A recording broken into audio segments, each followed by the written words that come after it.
Alright, it's 4:55 p.m. You're ready to clock out. Dreaming about date night, your girlfriend's home alone, maybe some pizza, and a cozy vibe waiting. But then, boom, your boss drops a bomb. Hey, swap this boring background for a dreamy sunset sky in this photo. Oh, and I need it tonight. Total vibe killer, right? Don't panic. In this video, I'm going to show you how to remove that background in Photoshop super fast and super clean, so you can save the day and still make it to that date looking like a pro. Hey, I'm Andy from AndyT Learn Design, and let's dive right in.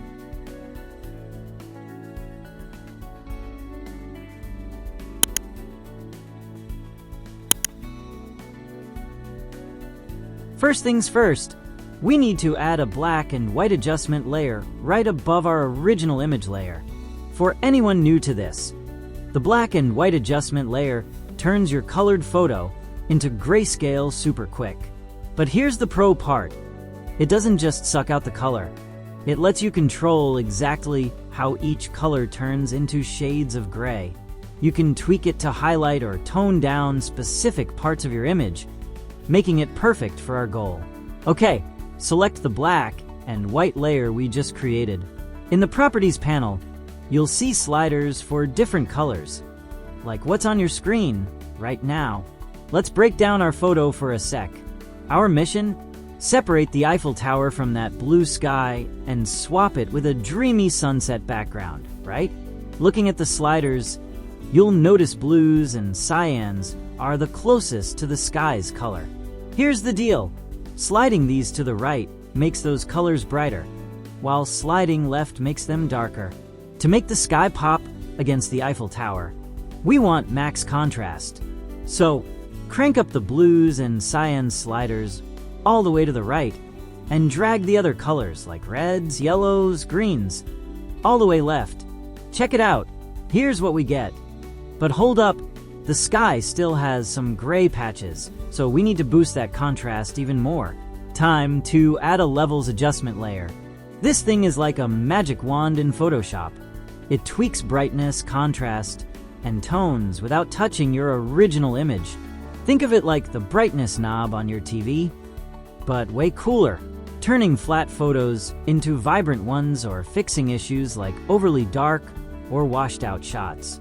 Select the levels layer and you'll see a histogram, a graph showing your image's tonal range.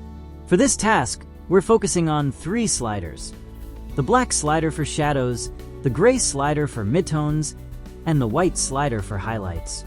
Our goal is to make those gray patches in the sky disappear by boosting the highlights. So, drag the white slider toward the middle of the histogram. Boom! Those gray clouds are gone.